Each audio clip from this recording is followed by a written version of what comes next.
Is there anybody in the room, you still have some room left for some goals and some dreams? All right, so here's what I want you to do for me. I want you to write that down for me. All right, I want you to write that down for me. All right, now remember, the goal is execute, execute, execute. All right, so here's the challenge that I have.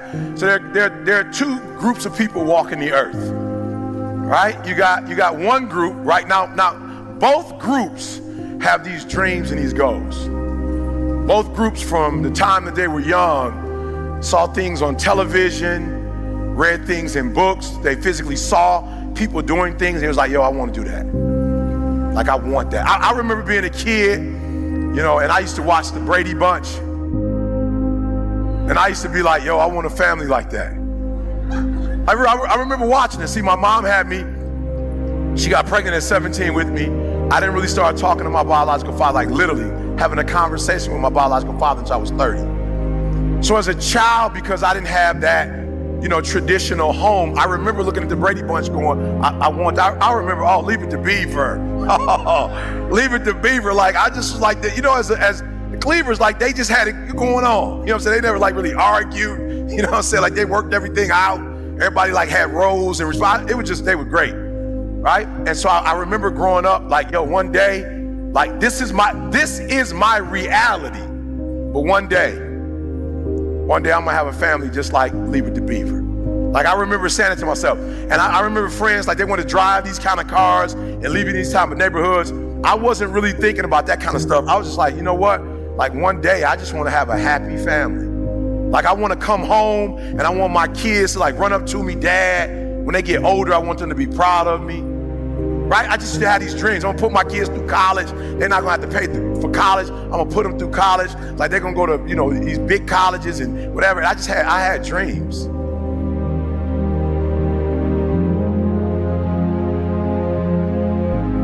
Right? I had dreams. And so what I want you to do for me is, I want you to, and I know a lot of you are adults and you're adulting, and sometimes you don't have time for dreams and goals and stuff. Right? But I want you to do me a favor. Like, don't let life do you like that. Like, don't let life put you in a circumstance or a situation where you stop dreaming. Like, don't let life put you in a situation where you are helping somebody else make their dreams become a reality that you forgot you have your own. Like, don't do that. Don't get so caught up giving some job 30, 40, 50, 60 hours of your day that you don't have any time left for yourself.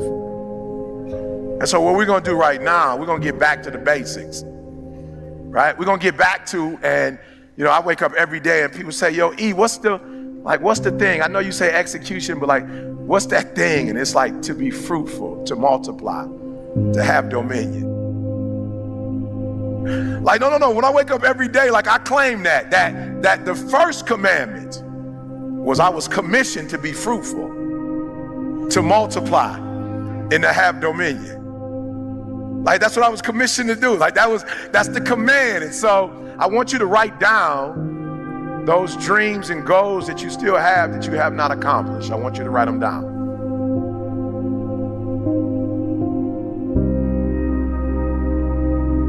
And so do me a favor. I don't want reality right now. I'm not interested in how much your student loans are. I'm not interested. Because your student loans are sucking your dream.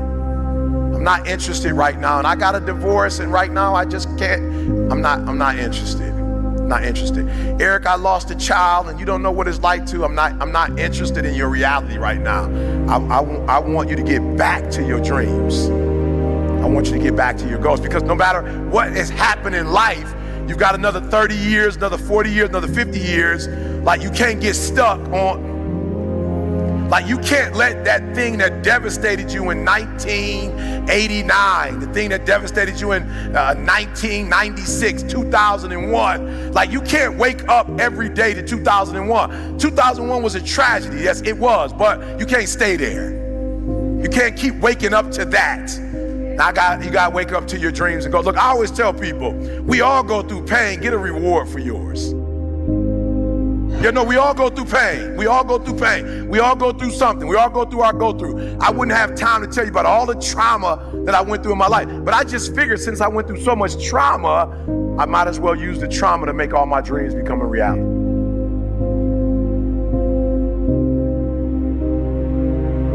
So you got my homie that called me the other day. Like I'm like, this is blowing my mind.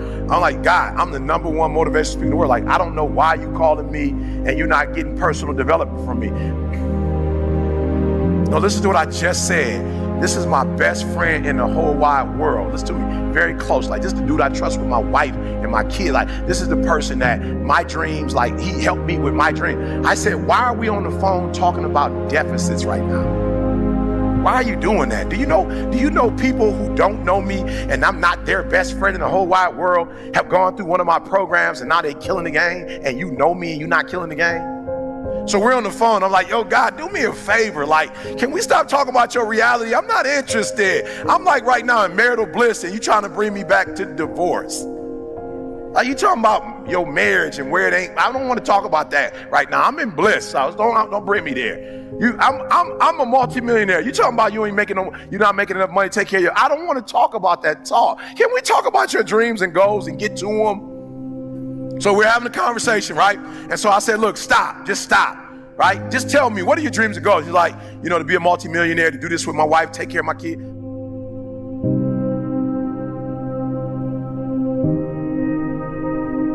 Look, I want you to look at your goals and I want you to ask yourself this question. Do you know what it takes to make that happen? Like, do you, like literally, like, because this is what all it's gonna take. 3 things, it's all it's gonna take. Do you know what it takes? Look, the only thing it takes to go from where I went to, a homeless, high school dropout, sleeping in abandoned buildings, eating out of trash cans. I went from being a high school dropout, getting a GED, to having a PhD. Listen to me, the only thing it takes is knowing what it takes. So one day I woke up and was like, okay, E, stop talking about what you don't have. You need to know what you don't know so you can get to where you're trying to get to.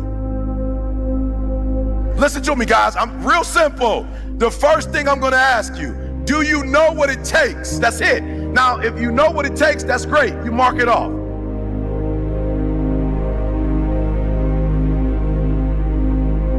And I remember before being in that room with Warren Buffett, I'd never even thought about making that kind of money. I never thought about making money, but I was sitting in the room with Warren Buffett. So I get in the room with Warren Buffett, and what blows my mind is that he's human. Look, there are those of you who watch people on TV and you go, oh, and you admire them and you love them. And some of you watch so much TV because you really want to live your dreams through somebody else. You're not ready to do the work. Real, so you watch it on TV so you can get inspired. And so Warren Buffett, everybody's sitting down, Warren Buffett walks in the room, and when Warren Buffett walks in the room, it blows my mind. I'm like, yo, this dude is human. Like, he didn't come in with an Italian suit on. He came in with like a normal, I'm like, that's a normal suit. You know what was so crazy? He could wear a Sears and Roebuck suit because he was already one of the richest men in the world. He didn't have to come in and impress nobody. He didn't have to come in and prove that he was rich because we know he's rich. I'm like, what an amazing feeling. Like, you can be your authentic self. Like, Warren Buffett didn't have to come in, because some other guys came in and they had the suits that he didn't have on. And they had the $1 million watches that he didn't have on. And they had the shoes that he wasn't wearing. He had a normal tie on. He didn't have it all the way up. He didn't have a Pat Riley, like, cut. It was just a normal button up.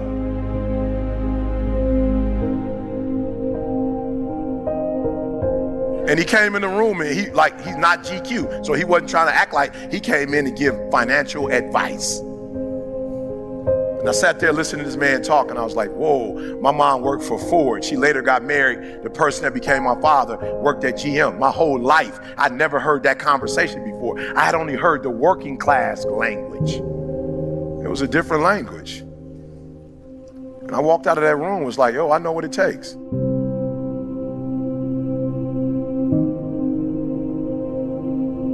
So being successful is not who you are, it's what you know. So I need to get a different relationship to knowledge. So you're in this room and we've been here for a few days. We did not come here to be entertained. You did not come here to get pumped up. And I'm telling you, I'm hyped right now. So I'm hyped, but I did not come here just so you can get pumped up or get hyped. You have been given information. You are this close to making every dream you wrote down happen. Why? Because you have been taught by the best of the best. You have been taught by the best of the best. You've been taught by people who've been doing this for years. You've been taught by people who love you and care for you. People who are giving you information that you're not going to get randomly on your own. You are getting 10, 20, 30 years of experience in an hour.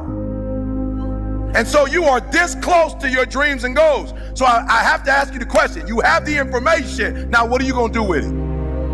You have the information. I sat in a room with Warren Buffett. Listen to me very closely. You type my name in, and this is by the glory of God. You type my name in, and it's going to say something. You put my name in Google, something's going to come up.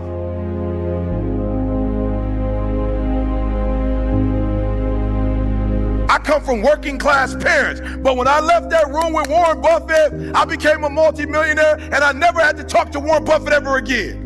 I didn't have to call Warren Buffett and ask him, now what did you say again? I took the information that I was given and I murdered it. What do you have today that you've never had before, and what are you going to do with it? You have enough information right now that if you never got any more information, you have enough to make everything you wrote down become a reality. Here's the challenge though. The challenge is not what you know. It is not what you've learned today. The challenge is what you knew before today. I'm gonna say it slower because it's the simplest thing I'm ever gonna say. What you already know is why you are where you are.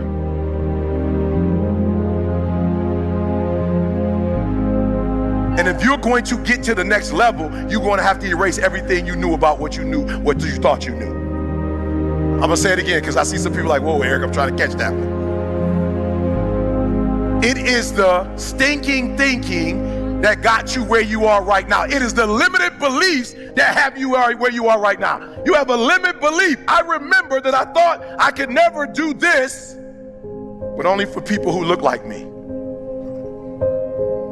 I remember when I was like 19, 20 and I started speaking, 20, 21, and I would go to historically black colleges and I would kill it. And I remember somebody asking me not to do historically black, but to come out of my particular community, my particular way of speaking, my particular way of doing things. And I'm thinking to myself when I first got there, I was like, whoa, I don't know if I could do this. Like they don't come from where I come from. Like they don't talk like I talk. Like they don't have the experience that I had. I don't know if I have anything to say. And God said to me, you what?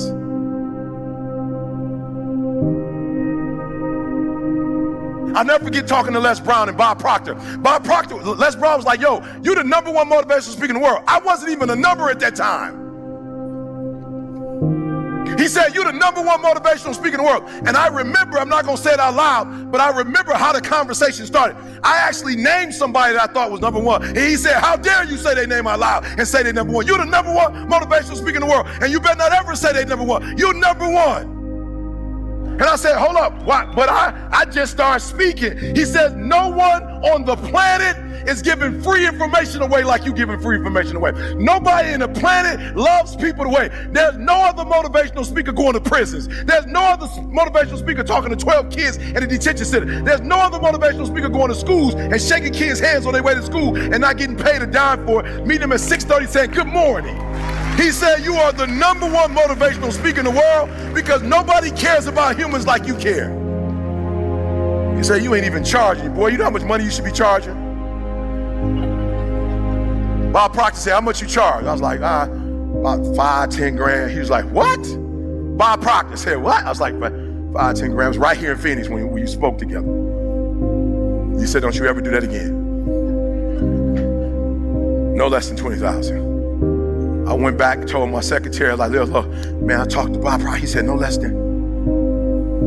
I had to fire her from that position and give her another position because she couldn't say 20,000 when people called.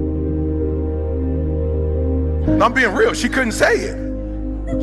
When she said it, she didn't say it like she believed it. And so people would be like, nope, bring it all the way down. And then CJ was like, let me say it, because I've been with him. I see him at the schools. I see him at the prisons. I see him at Michigan State doing program for kids every week when they don't even want him doing it. Let me tell him, 20,000. And if you don't, CJ would say 20,000. If you call me tomorrow it's gonna be 25.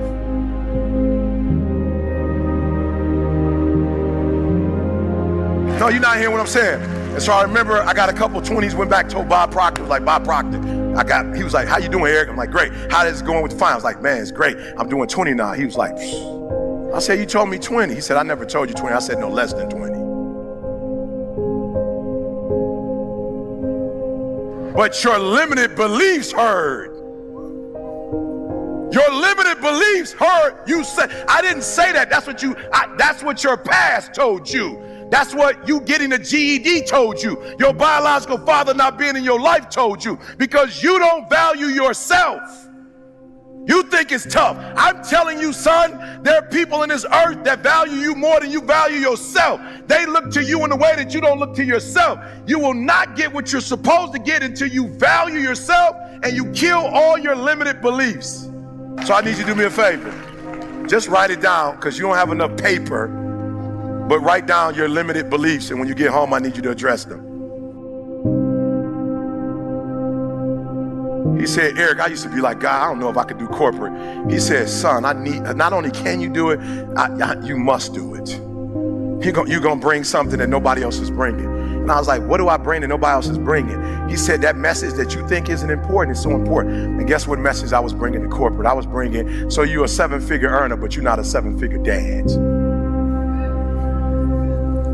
God was like, do you know how important this message is? Just because you're not talking money like they talking money, this has nothing to do with it. You just told my man that he need to be a 7-figure spouse. He's not a 7-figure spouse. He's one-dimensional. He knows how to make money, but the rest of his life sucks. Challenge him to get the triple-double life. Challenge them to get the trouble. Yes, you've invested in stocks and bonds, but you ain't invested into your wife. You've invested into the stock market, but not your kids. And your son is in a gang because the gangs is beating you.